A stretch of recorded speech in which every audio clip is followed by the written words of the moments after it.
انہیں ہمیشہ لبنہ اور عریج پر بھی ترس آتا تھا، لیکن یہاں وہ بے بس تھی، کیونکہ وہ ان کی اولاد نہیں تھی بلکہ ان کی اولاد کی سوتیلی اولاد تھی۔ عریج کے والد کا انتقال ہوا تو گھر میں کہرام مچ گیا، اور پھر اس کے بعد ان دونوں پر ظلم و ستم مزید بڑھ گئے۔ زرینہ بیگم نے اپنی بہن کے بڑے بیٹے سے لبنہ کی شادی کر دی اور اس سے ساری جائیداد اپنے نام کروا لی، جبکہ لبنہ اس شادی کے لیے خوش نہیں تھی۔ وہ لڑکا نہ تو اچھا کماتا تھا اور نہ ہی نیک دل انسان تھا۔ وہ ہر وقت لبنہ کو مارتا پیٹتا رہتا، اس پر ظلم کرتا۔ اس کی اماں جو زرینہ بیگم کی سگی بہن تھی، لبنہ پر حکمرانی کرتی۔ ان دونوں بہنوں کو آپس میں ملنے کے لیے اجازت نہیں تھی۔ کئی مہینوں بعد ان دونوں کے آپس میں ملاقات ہوتی۔ وقت ایسے گزرتا جا رہا تھا اور زرینہ بیگم کے ظلم و ستم میں اضافہ ہو رہا تھا۔ 5 سال گزر جانے کے بعد شہریار واپس آیا تو زرینہ بیگم اس کا بزنس دیکھ کر، اس کی وجاہت دیکھ کر اپنے تینوں بیٹوں کے لیے اس کے بارے میں سوچنے لگی۔ اپنی تینوں بیٹیوں میں سے کسی ایک بیٹی کا رشتہ اپنے بھتیجے سے کرنا چاہتی تھی، لیکن قسمت کو کچھ اور ہی منظور تھا۔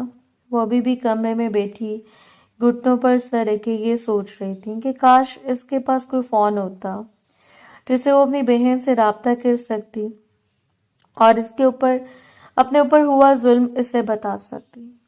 کتنے مہینے ہو چکے تھے اس کی بہن سے اس کو ملاقات کیے ہوئے، اب تو اس کا دل بھی تھکنے لگا تھا۔ شہباز صاحب اسے بہت سہارا دیا کرتے تھے، لیکن وہ کب تک کسی غیر کے ساتھ اپنے دکھ بانٹتی رہتی۔ تبھی وہ تھک ہار کر ان سے اپنے دکھ کہہ دیتی جو اس کے ساتھ ظلم ہو رہے تھے۔ دونوں نے کیا قسمت پائی تھی، دونوں ہی اپنی اپنی جگہ پر خوش نہیں تھی۔ شفق آپی، کیا مجھے کچھ دیر کے لیے فون مل سکتا ہے؟ مجھے لبنہ آپی سے بات کرنی ہے۔ ہر وقت فون میں لگی رہتی ہو، کوئی کام بھی کر لیا کرو۔ اماں کو بتاؤں کہ لبنہ سے بات کرنا چاہ رہی ہو؟ خواہ اس کو بھی وہاں پر تنگ کرتی ہو۔ خالہ پہلی شکایت کر رہی تھی کہ لبنہ کا گھر کے کاموں کی طرف کوئی دھیان نہیں ہے، ہر وقت بس حاملہ ہونے کا ناٹک کرتی رہتی ہے۔ اور پھر عریج یہ سب کو سن کر خاموشی سے اپنے کمرے میں بیٹھ جاتی، کیونکہ اس کے پاس کوئی چارہ نہیں تھا۔ وہ چاہ کر بھی اپنی بہن سے بات نہیں کر سکتی تھی۔ وہ ہر وقت روتی رہتی تھی، وہ اپنے کمرے میں بیٹھی رو رہی تھی۔ کیا ہوا ہے؟ جب اسے اپنے کمرے کی کھڑکی میں سے کسی کا سایہ محسوس ہوا، اس نے چونکتے ہوئے کمرے کی کھڑکی کی طرف دیکھا، لیکن اس لگا جیسے یہ اس کا وہم ہے۔ بھلا اس کی کھڑکی پر کون ہو سکتا ہے، وہ بھی رات کے اس پہر؟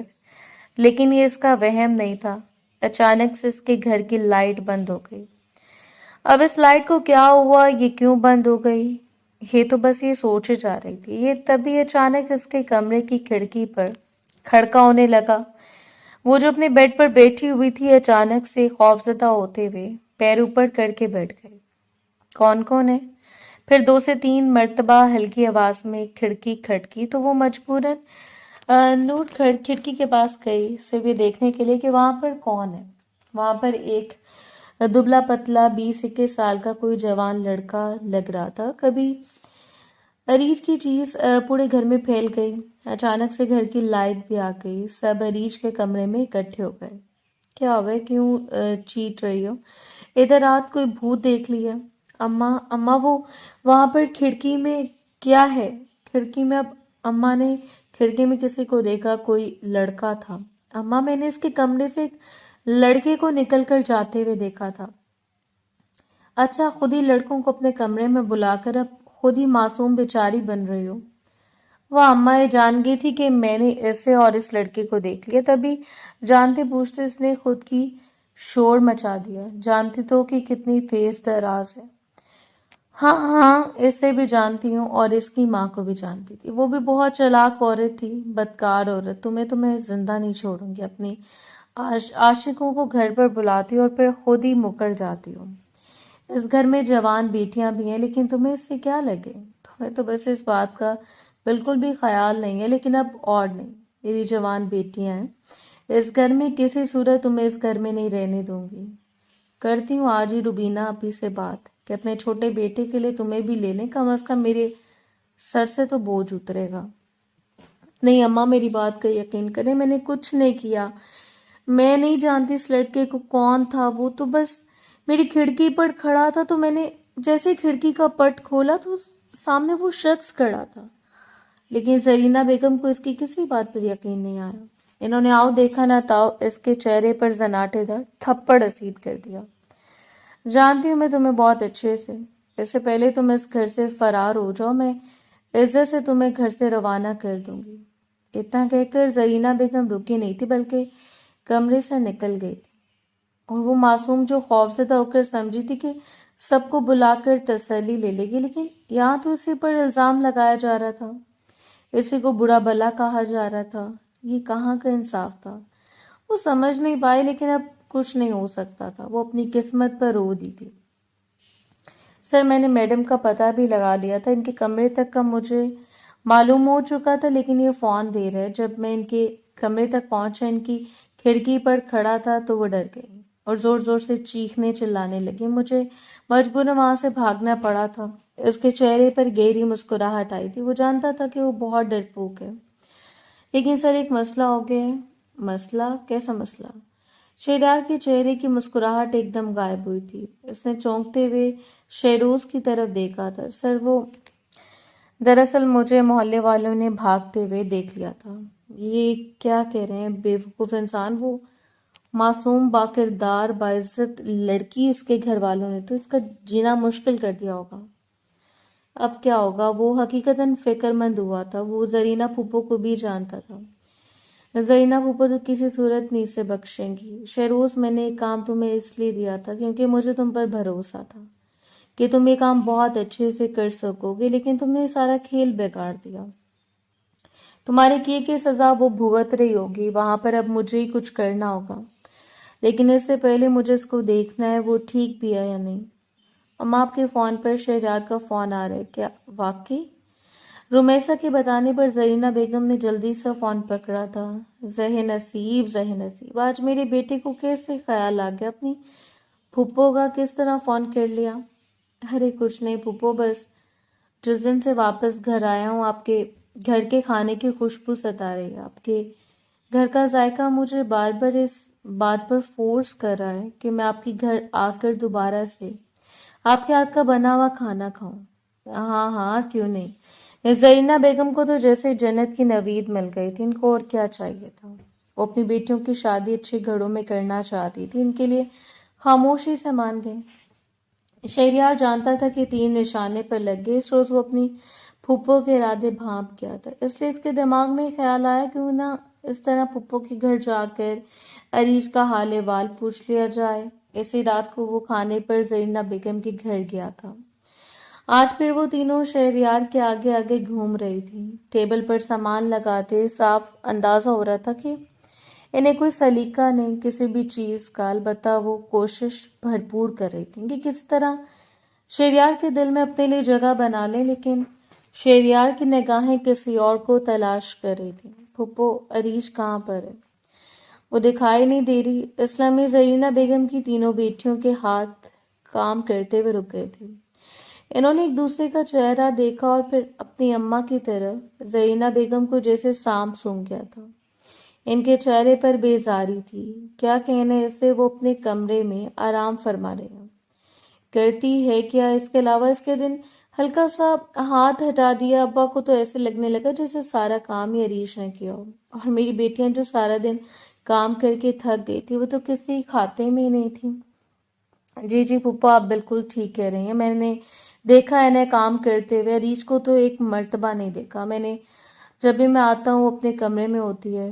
زرینہ بیگم کے چہرے پر مسکراہٹ آ گئی تھی. وہ تو جیسے خوش ہو گئی تھی. ارے رمیسا، کھانا تو بہت مزے کا تھا، لیکن اب کافی کی ضرورت محسوس ہو رہی ہے. جی جی کیوں نہیں، میں ابھی بنا کر لاتی ہوں. اتنا کہتی رمیسا کچن میں بند ہو گئی اور بھی کچن میں کھڑی ہوئی عریش سے کافی بنوانے لگی. جلدی سے ایک کپ کافی بناؤ، شہریار کو کافی پینی ہے. عریش کا تو دل کیا تھا کہ کہہ دے کہ خود بنا لو، لیکن وہ خاموشی سے کافی بنانے لگی تھی کیونکہ اب اس میں اتنی ہمت نہیں تھی کہ وہ دوبارہ سے سب کی مارے کھاتی. اس میں اتنی سکت باقی نہیں تھی. وہ بہت افسردہ سی بیٹھی ہوئی تھی. ارے واہ، کافی تو بہت مزے کی بنی ہوئی ہے، لگتا ہے تم نے بہت خوب ٹریننگ لی ہوئی ہے کافی بنانے کی۔ رومیسا تو خواہ مسکرائے جا رہی تھی جبکہ شہریار کی نظریں ابھی بھی کچن پر اٹکی ہوئی تھیں۔ کافی پینے کے بعد اب خاموشی سے بیٹھ گیا تھا۔ وہ دشمن جان تو اپنے کمرے میں بند ہو گئی تھی جو بالکل دادا جان کے کمرے کے ساتھ تھا۔ تبھی شہریار کے دماغ میں خیال آیا کہ کیا بات ہے، دادا جان کی طبیعت تو ٹھیک ہے نا؟ وہ باہر نکلیں، ابھی تک پتہ نہیں صبح سے کمرے میں ہی ہے۔ اچھا ایسی بات ہے، ٹھہرو میں شفق کو بھیجتی ہوں، وہ بلا لاتی ہے۔ نہیں اس کی ضرورت نہیں ہے، میں خود جا کر دادا ابو سے مل لیتا ہوں۔ آفٹر آل میرا اپنا گھر ہے، کوئی مسئلے والی بات تو نہیں ہے۔ ہاں کیوں نہیں، یہ تمہارا ہی گھر ہے، جب دل چاہے آ جائے کرو۔ یہ تو سارا دن کاموں میں مصروف ہوتے ہیں، چلو میرا بھی دل لگ جائے گا۔ جی کیوں نہیں، میں ایسا ہی کروں گا، آپ کے پاس آ جائے کروں گا، پھر ہم دونوں بیٹھ کر خوب باتیں کیا کریں گے۔ ہاں کیوں نہیں، چلے میں دادا جان سے مل آؤں پھر آپ کے پاس آؤں گا، جلدی آنا، میں تمہارا انتظار کر رہی ہوں۔ اتنا کہہ کر زرینہ بیگم اپنے کمرے میں بند ہو گئی تھی تو دوسری طرف وہ جو شہباز صاحب سے ملنے ان کے کمرے میں جا رہا تھا کہ تبھی ساتھ والے کمرے کا دروازہ کھٹکھٹانے لگا۔ کون ہے، آ جاؤ۔ وہ جو خاموشی سے اندر بیٹھی ہوئی تھی حیران ہو رہی تھی کہ آج سے پہلے تو اس کے کمرے کا دروازہ کسی نے نہیں کھٹکھٹایا۔ ہر کوئی خاموشی سے کمرے میں داخل ہو جاتا تھا۔ کئی مرتبہ وہ آرام کی غرض سے لیٹی ہوئی لیکن کسی کو اس کی پرائیویسی کی کوئی پرواہ نہیں تھی۔ شہریار کو اپنے کمرے میں دیکھ کر اس کے 14 طبق روشن ہوئے تھے۔ آپ یہاں پر کیا کر رہے ہیں؟ وہ جو بیڈ پر بیٹھی ہوئی تھی ایک جھٹکے سے زمین پر کھڑی ہو گئی۔ اب آپ یہاں سے جائیں، اماں نے دیکھ لیا تو قیامت آ جائے گی۔ میں جا رہا ہوں، بس تمہیں یہ دینے آیا تھا، اس کو سنبھال لو، اس میں خط تھا، اس سے بھی پڑھ لینا، اور ہاں اس کے بارے میں کسی کو بتانے کی ضرورت نہیں ہے، سمجھی؟ میں جا رہا ہوں لیکن تم مجھ سے بات ضرور کرنا، میں تمہاری مدد کرنا چاہتا ہوں اس جہنم سے نکلنے میں۔ یہ کہتے وہ ریچھ کے کمرے سے نکل کر شہباز صاحب کے کمرے میں چلا گیا تھا۔ دادا جان آپ ٹھیک تو ہے نا؟ آپ کی طبیعت تو ٹھیک ہے؟ آپ آج کمرے سے نہیں نکلے؟ تم یہاں پر خیریت سے آئے ہو؟ جی بس کچھ کام تھا اور ایسے دل کیا تو آ گیا آپ سے ملنے۔ ارے واہ، بہت اچھا کی ہے، کھایا کچھ یا منگواؤں؟ ارید سے کہہ کر۔ ارے نہیں، وہ آپ کی دوسری نواسی ہے نا، انہوں نے بہت بہترین مجھے کھانا کھلایا۔ اتنا کہتے شہریار نے اپنے دادا کو ایک کونی ماری تھی، وہ بھی ذو معنی انداز میں ہنس پڑے تھے۔ پتہ نہیں کیا ہوگا زرینہ کا، اس سے کیوں نہیں سمجھ آتی کہ جو یہ کر رہی ہے وہ سراسر غلط ہے۔ دادا جان فکر مت کریں، ایک دن ایسا ضرور آئے گا اور جب انہیں اس بات کا احساس ہو جائے گا۔ ہاں یہ ہو سکتا ہے کہ تب تک بہت دیر ہو چکی ہو، لیکن انسان جو بوتا ہے وہی کاٹتا ہے۔ آپ فکر مت کریں، سب ٹھیک ہو جائے گا، اللہ کرے سب ٹھیک ہو جائے، بس آپ دعا کریں کہ میں نے جس میگی کی طرف قدم بڑھایا خدا مجھے اس میں کامیاب کرے۔ میری سب دعائیں تمہارے ساتھ ہیں، تم ہمیشہ کامیاب ہو۔ تو مجھے بھلا اور کیا چاہیے ہوگا؟ تمہیں دیکھتا ہوں تو دل تڑپ اٹھتا ہے۔ آج میرا بیٹا زندہ ہوتا تو تم کسی مقام پر ہوتے، تمہیں اتنی محنت نہ کرنی پڑتی، لیکن خدا نے تمہیں تمہاری محنت کا پھل دیا، آگے بھی ایسا ہی ہو۔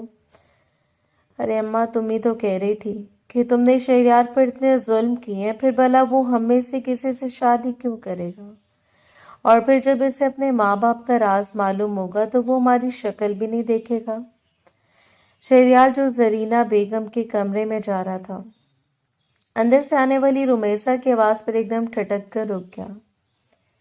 کیا مطلب اس بات کا؟ تم خاموش رہو، خبردار جو تم نے اس بارے میں کوئی بات کی، دیواروں کے بھی کان ہوتے ہیں۔ تم لوگوں کو باتیں بنانے کا ہرگز مطلب یہ نہیں کہ تم لوگ مجھے ہی ڈراؤ، ایسا کچھ نہیں ہوگا۔ اس کے ماں باپ کی موت کا راز ہمیشہ راز ہی رہے گا، کیونکہ وہ ایک حادثاتی موت ثابت ہوئی تھی۔ کوئی نہیں جانتا تھا کہ ان کی گاڑی کی بریکیں میں نے فیل کی تھی، اگر ایسا نہ کرتی تو آج تم لوگ سڑک پر بیٹھی ہوتی۔ شکر ادا کرو ان کی ساری جائیداد میں نے اپنے نام کروا لی، ورنہ ہم بالکل خالی ہاتھ لیے بیٹھے ہوتے۔ ہاں اماں، اس بات پر تو تمہاری داد دینی پڑے گی، تم جیسی عورت کچھ بھی کر سکتے، خواہ پھر وہ اپنے بھائی کو مارنا ہو یا پھر اپنے شوہر کو بیوقوف لڑکی ہو۔ یہ سب کچھ میں تم لوگوں کے لیے کر رہی ہوں، اور تم لوگ اتنی ناشکری ہو کہ شہریار جو باہر کھڑا تھا اسے لگا کہ وہ اگلا سانس نہیں لے پائے گا۔ یہ الفاظ سنتے اس کے رونگٹے کھڑے ہو گئے تھے۔ کیا کیا مطلب؟ نہیں نہیں، ایسا نہیں ہو سکتا، پھپھو کو اتنی حد تک نہیں گر سکتی۔ لیکن شہریار کے دل میں سے ایک آواز آئی تھی، یہ سب کچھ ہو چکا ہے، تمہاری خون ہے، تمہارے ابا کی جان لی ہے۔ نہیں، میں سیدھی جا کر انہیں کچھ نہیں کہہ سکتا، البتہ مجھے کچھ کرنا ہوگا۔ میں سب کچھ راز رکھوں گا، اگر دادا جان کو معلوم ہو گیا تو وہ جیتے جی مر جائیں گے، لیکن میں پھوپھو سے بدلہ ضرور لوں گا۔ اس نے دل میں عہد کیا تھا، اور پھر زرینہ بیگم کا کمرہ کھٹکھٹاتے ہوئے کمرے میں داخل ہو گیا۔ شہریار کو اپنے کمرے میں دیکھ کر سب کا رنگ سفید پڑ گیا تھا۔ ارے بیٹا، تم کب آئے؟ بس ابھی آیا ہوں۔ آؤ بیٹھو، شفق شہریار کے لیے کچھ میٹھے میں لے آؤ۔ ارے نہیں پھوپھو جان، میں بس اتنا کچھ کھا لیا نا کہ اب اور کچھ کھاؤں گی تو ہضم نہیں ہو جائے گا۔ ہاں یہ تو تم ٹھیک کہہ رہے ہو۔ چلیں پھوپھو، میں جاتا ہوں، پھر کبھی چکر لگاؤں گا، آپ لوگ بھی آئیے گا۔ ارے جا کر رہے ہو؟ میں تو کہتی ہوں ادھر ہی آ جاؤ، ادھر ہی رہ لیا کرو، تمہارے دادا جان بھی سارا دن اداس رہتے ہیں، تمہارے ابا کو بہت یاد کرتے ہیں، ہمیں بھی بھائی کی کمی محسوس ہوتی ہے۔ چلو تمہیں دیکھ کر اپنے بھائی کی کمی تو پوری ہوا کرے گی۔ تبھی اس نے زرینہ بیگم کی طرف دیکھا تھا، اور پھر وہ کمرے سے اٹھ کر چلا گیا۔ اماں، اپنے شہریار کی نگاہوں میں اپنے لیے نفرت نہیں دیکھی؟ کیسی بے وقوفوں والی باتیں کر رہی ہو؟ پتہ نہیں اماں، میرا دل کہتا ہے کہ اس نے ہماری باتیں سن لی۔ شفق اپنا تجربہ آزماتے ہوئے اپنی ماں کو بتا رہی تھی۔ ارے نہیں نہیں، ایسا کچھ نہیں ہوا، خیر تم لوگ فکر مت کرو اور ان باتوں کو بھول جاؤ۔ اگر ایسا کچھ ہوا ہوتا تو کیا وہ اتنی خاموشی سے کمرے میں آ کر بیٹھتا؟ ہرگز نہیں۔ تم لوگ جاؤ، جا کر اب آرام کرو، ہم کل بات کریں گے۔ اور ہاں، تم تینوں میں سے کوئی ایک شہریار سے میسج پر بات کرتی رہے، جتنا اسے اپنی طرف مائل کرو گی اتنا وہ تم لوگ ان کی طرف مائل ہوگا۔ اماں، کیا میں بات کر لیا کروں شہریار سے؟ رومیسا جلدی سے بولی تھی۔ ہاں تم کر لیا کرو، میں نے ویسے بھی اندازہ لگایا اسے چھوٹی لڑکیاں شاید پسند ہیں، تبھی تو رومیسا سے ہنسی مذاق کرتا ہے اور اسے ہی کام بھی کہتا ہے۔ لیکن اماں یہ غلط بات ہے، ہمارا بھی تو حق ہے۔ ارے وہ بے وقوف لڑکیوں، میں نے تم لوگوں کو اس لیے شہریار سے قریب ہونے کا نہیں کہا کہ تم تینوں ایک دوسرے سے حسد کرنے لگو۔ میں چاہتی ہوں کہ ایک ایک کر کے تم تینوں کی زندگی میں سنوار دوں۔ اگر وہ رومیسا کو پسند کرنے لگے تو رومیسا ہی صحیح۔ وہ رش ڈرائیونگ کرتا ہوا گھر پہنچا تھا، اسے سمجھ نہیں آ رہی تھی کہ وہ کیا کرے۔ ایسا کیسے ممکن تھا کہ اپنے ہی اپنوں کی جان کے دشمن بنے بیٹھے تھے؟ شاید اس لیے کہا گیا کہ مال اور اولاد فتنہ ہے۔ زرینہ بیگم کو دیکھ کر یہ اندازہ لگایا جا سکتا تھا کہ یہ حدیث ایسے ہی لوگوں پر بنائی گئی ہے۔ اری جو پہلے خوفزدہ تھی، سب کے سو جانے کے بعد وہ ڈبہ لے واش روم میں بند ہو گئی۔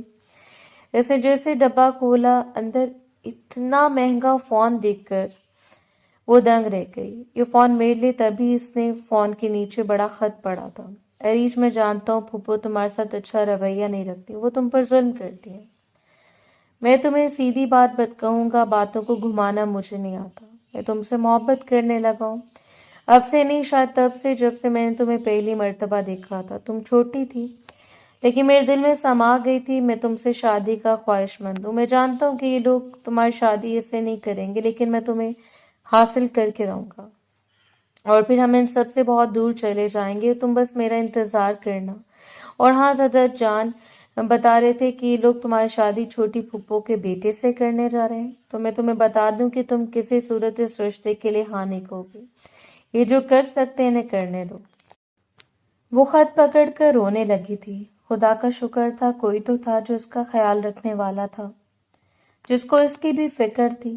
وہ خوش تھی، وہ چاہتی تھی کہ شہریار اسے اپنے ساتھ لے جائے۔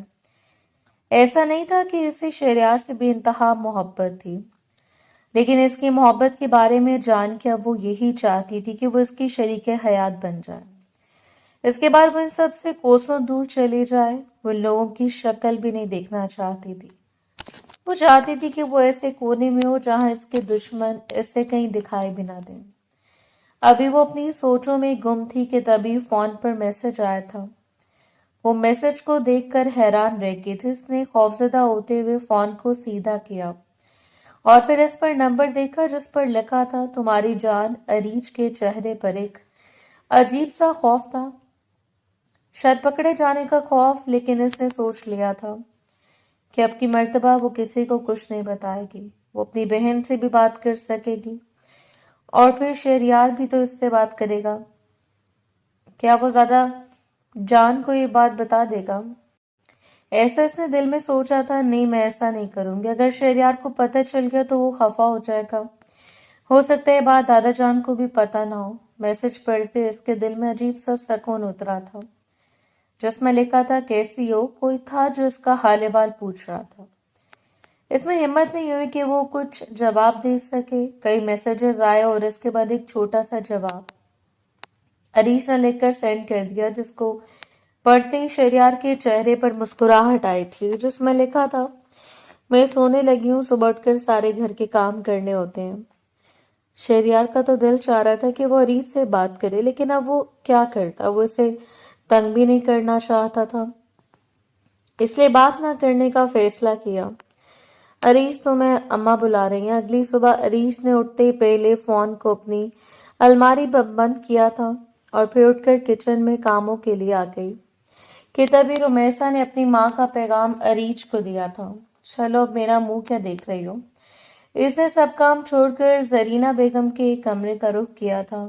دل میں بس ایک ہی خوف تھا کہ کہیں وہ پکڑی تو نہیں گئی، کہیں موبائل کی آواز باہر تو نہیں چلی گئی، یا کسی نے اس کے کمرے میں آ کر موبائل تو نہیں دیکھ لیا۔ سو وسوسے اس کے دل میں تھے۔ وہ کانپتے ہوئے وجود کے ساتھ زرینہ بیگم کے کمرے میں داخل ہوئی تھی۔ جی اماں، آپ نے بلایا مجھے؟ ہاں، میں نے بلایا۔ آج شام کو میں نے اپنی بہن کو بلایا، ایک کو کھانا تم بناؤ گی اور دوسرا کچھ ڈھنگ کے کپڑے پہن لینا، کیونکہ میں نہیں چاہتی میری بہن کو لگے کہ وہ کسی غریب غربا سے شادی کروا رہی ہے اپنے بیٹے کی۔ اتنی سی بات سننا تھی کہ عریش خوف سے کانپنے لگی۔ کیا واقعی اس کی ماں اس کی شادی اپنے بھانجے سے کروا رہی تھی؟ اس گھر میں اس کی بہن خوش نہیں تھی تو بھلا وہ کیسے خوش رہ سکتی تھی؟ نہیں، ایسا نہیں ہو سکتا، میں ہرگز اس گھر میں شادی نہیں کروں گی۔ لیکن میرے ماننے یا نہ ماننے سے کیا ہوگا؟ اماں تو میری شادی وہاں پر کروا کر رہیں گی۔ وہ اپنی سوچوں میں گم ہو گئی۔ اب کیا سوچنے لگی اور کھڑی کھڑی میرا منہ کیا دیکھ رہی ہو؟ شام ہونے والی، میری بہن آتی ہوگی، جاؤ کچن میں جا کر کھانے بنا لو، اور ہاں، اچھے کھانے بنانا۔ وہ خاموشی سے کچن میں چلی گئی تھی۔ آنکھوں میں آنسو بہ رہے تھے، وہ کچھ نہیں کر سکتی تھی۔ تبھی اس کے دماغ میں ایک دھماکہ ہوا تھا۔ اسے شہریار کے الفاظ یاد آئے تھے، لیکن ابھی میں کمرے میں جا کر اگر اس سے بات کروں گی تو پکڑی جاؤں گی۔ نہیں، ابھی میں نہیں کر سکتی۔ رات ہوتے کمرے میں جا کر اس سے بات کروں گی۔ وہ اپنے خیالوں میں کھانا بنا رہی تھی۔ کھانا کیسا بن رہا تھا وہ خود نہیں جانتی تھی۔ روبینہ بیگم گھر آ چکی تھی، لیکن لبنہ نہیں آئی تھی۔ عریش کو بہت برا لگا تھا، لیکن یوں کیا کرتی ہوں، اس لیے خاموشی سے کھانے میں اس پر لگانے لگی۔ اور روبینہ، کھانا کھا لو۔ اور تم کہاں جا رہی ہو؟ یہاں پر ہی کھڑی رہو، کسی چیز کی ضرورت ہوگی تو تم سے منگوانا۔ اب میری بچیاں اٹھ کر کچن میں نہیں جائیں گی۔ اتنی گرمیوں میں تمہاری سوتیلی بیٹی کا رشتہ لے تو رہی ہوں، لیکن بس مجھے اتنا بتا دو کہ کیا یہ بھی بڑی بہن کی طرح نکمی ہے؟ کوئی کام کاج نہیں آتا اسے، وہ تو سارا دن بس ایسے پڑی رہتی ہے جیسے مردہ ہو۔ خیر، اس کے بارے میں بتاؤ، یہ کوئی کام دھندا جانتی بھی ہے یا نہیں؟ ہاں، کام وغیرہ سارے کر لیتی ہے۔ بے شک سارا دن سارے گھر کے کام کروانا کوئی مسئلے والی بات نہیں ہے، سارا کچھ کر لے گی، یہ اس کی بات تم فکر مت کرو۔ ویسے ہے تو خوبصورت، میرے بیٹے کی تو دنیا بدل جائے گی، اتنی حسین بیوی جو مل جائے گی اسے، بس یہ ہے کہ اس کے ناز نخرے اٹھانے میں نہ لگ جائے۔ ارے تم شروع دن سے اسے اپنے قابو میں رکھنا نا، اس کی برائیوں اس کے ساتھ کرتی رہنا تو پھر ایسا نہیں ہوگا۔ وہ حیران تھی کہ ایک عورت ہو کر دوسری عورت کا گھر بننے سے پہلے اجاڑنے پر تلی تھی۔ عریج کو سمجھ نہیں آ رہی تھی کہ وہ کیا کرے، اس کی سوتیلی ماں تو اس کا کبھی اچھا چاہ نہیں سکتی تھی۔ رات ہوتے وہ کمرے میں گئی، آنکھوں میں آنسو تھے۔ اس نے جلدی سے فون نکالا اور بے چینی سے شہریار کو میسج کرنے لگی، وہ بھی اس سے بات کر رہے تھے جب اچانک شفق کمرے میں داخل ہوئی۔ اچھا تو یہ سب چل رہا ہے یہاں؟ میں بھی کہوں میڈم آج اتنی جلدی کمرے میں کیسے چلی گئی؟ پہلے تو سارے کام کرنے کے بعد پھر یہ ہمارے انتظار کرتے ہیں کہ ہم سو جائیں تو کمرے میں جائیں، اور آج اتنی جلدی کمرے میں چلی گئی۔ ہرے شہریار سے بات ہی کر رہی تھی جب شفق کمرے میں بغیر اجازت داخل ہوگی۔ یہ فون، اتنا مہنگا فون تمہیں کس نے دیا؟ اس دن تو بڑی میس نہیں بن رہی تھی کہ نہیں میرا کوئی عاشق نہیں ہے؟ ابھی اماں کو بلاتی ہوں۔ اماں، او اماں! نہیں آپ ہی میری بات کا یقین کریں، یہ فون میں نے نہیں، شہریار نے مجھے دیا تھا۔ اچھا تو اب شہریار پہ الزام لگا رہی ہو؟ اور کوئی نہیں ملا تمہیں الزام لگانے کے لیے؟ میں وعدہ کر رہی ہوں، میں قسم کھاتی ہوں کہ میں جھوٹ نہیں بول رہی۔ تبھی زرینہ بیگم کمرے میں آئی تھی۔ کیا ہو گیا، کیوں چیخ رہی ہو؟ شفق پر چلائی تھی۔ اماں یہ دیکھ رہی ہیں اس کے کام؟ یہ دیکھو اتنا مہنگا فون، ہم لوگ تو خواب میں بھی نہیں سوچ سکتے اتنا مہنگا فون نہ جانے کون سے عاشق نے دیا، اور سے میڈم کہہ رہی ہیں کہ شہریار نے اسے دیا۔ یہ لڑکی شفق جو کہہ رہی ہے ٹھیک کہہ رہی ہے۔ اماں میری بات پہ یقین کریں، میں جھوٹ نہیں بول رہی، یہ فون مجھے واقعی شہریار نے دیا تھا۔ تو کس نے دیا تم نے فون؟ شہریار نے۔ اب وہ بھلا زرینہ بیگم کو کیا بتاتی، اس کے پاس تو کوئی الفاظ ہی نہیں تھے۔ وہ خاموشی سے گھڑی تماشائی بن گئی تھی۔ بولو، میں تم سے کچھ پوچھ رہی ہوں۔ زرینہ بیگم نے پھر سے سخت لہجے میں بات کی تو وہ اٹھی اور زرینہ بیگم کے آگے بڑھی اور اس کے ہاتھ سے فون چھینتے ہوئے اس کے چہرے پر زناٹے دار تھپڑ رسید کر دیا۔ مجھے پہلے دن ہی معلوم ہو جانا چاہیے تمہارا کسی سے چکر چل رہا ہے، اور اب تو میرے معصوم بھتیجے پر جا رہی ہو۔ تبھی موبائل پر ایک وائس میسج موصول ہوا۔ شفق نے جلدی سے وہ وائس میسج کھولا تو وہ آواز شہریار کی تھی، جس میں وہ صاف الفاظ میں کہہ رہا تھا کہ تمہیں فکر کرنے کی ضرورت نہیں ہے، میں دادا جان سے کل ہی بات کروں گا اور اس رشتے سے انکار کرواؤں گا۔ کوئی کچھ نہیں پوچھے گا، تمہاری شادی کسی صورت میں روبینہ پھوپھو کی طرف نہیں ہونے دوں گا، تمہاری شادی مجھ سے ہوگی۔ اتنا سننا تھا کہ سب کے چہروں پر غصہ چھا گیا، اور پھر زرینہ بیگم کا ہاتھ اٹھا تھا۔ عریض زرینہ بیگم سے معافی مانگتی رہ گئی، لیکن زرینہ بیگم کو اس پر ترس نہیں آیا اور وہ اس سے کافی دیر مارتی پیٹتی رہی۔ بدبخت عورت، یہ گل کھلا رہی ہے، میری بچیوں کا حق چھیننا چاہتی ہے۔ تم جانتی تھی نا کہ میں اپنی بچیوں کے لیے شہریار کا رشتہ مانگ رہی ہوں، اس کے باوجود تم نے حرکت کیوں کی؟ وہ مسلسل رو رہی تھی، اس کے پاس کوئی جواب نہیں تھا۔ 2 دن تک شہریار عریج کو میسج کرتا رہا، لیکن فون مسلسل بند ہونے کی وجہ سے وہ سمجھ گیا تھا کہ اس کا فون پکڑا جا چکا ہے۔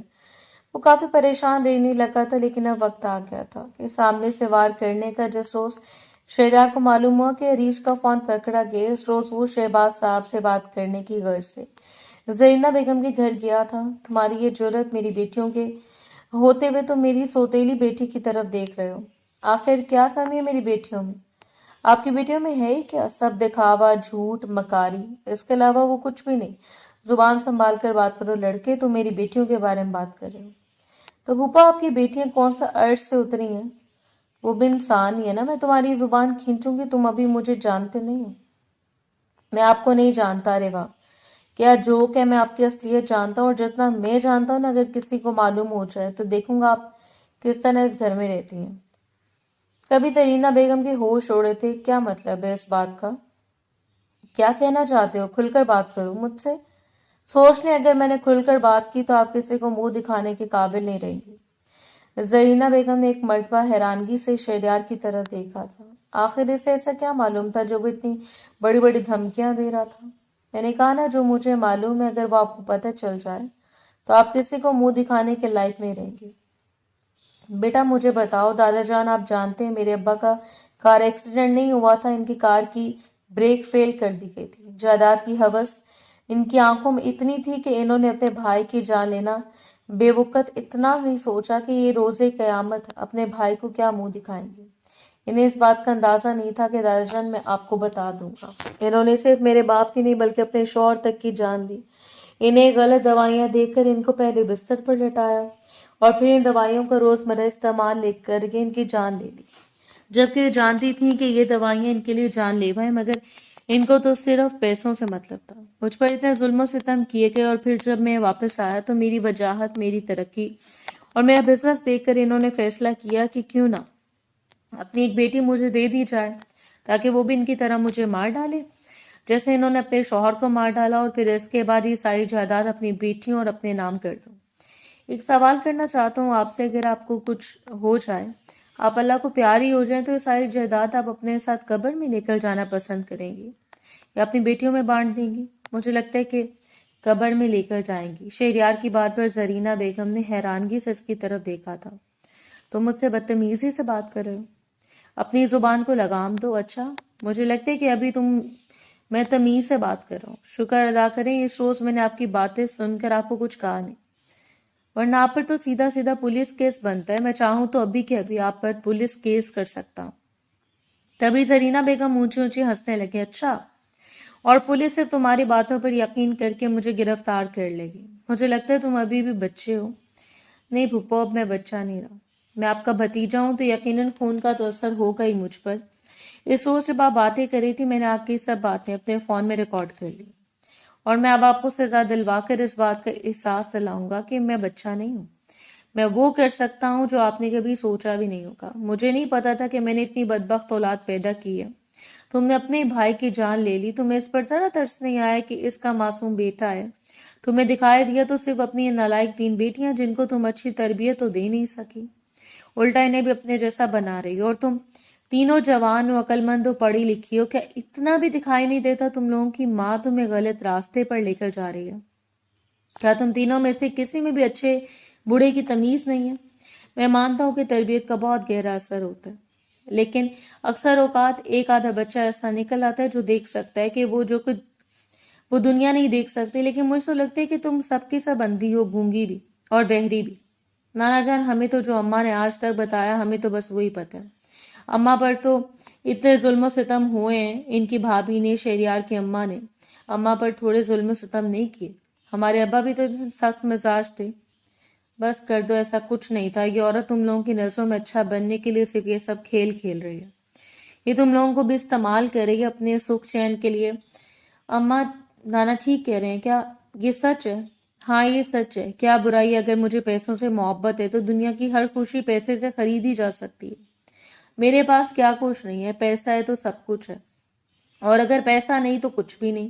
میں آج جو چاہوں خرید سکتی ہوں، لیکن پھپھو جان آپ غلط کہہ رہے ہیں۔ پیسے سے دنیا کی ہر چیز خریدی جا سکتی ہے، لیکن احساسات، جذبات، محبت، پیار، توجہ، عزت، یہ پیسوں کی محتاج نہیں ہے، یہ احساس کی محتاج ہے، یہ محبت کی محتاج ہے، یہ انسان کی محتاج ہے۔ لیکن آپ کو انسانیت سے کیا مطلب ہے؟ آپ تو انسانیت بالکل بھول چکی ہیں۔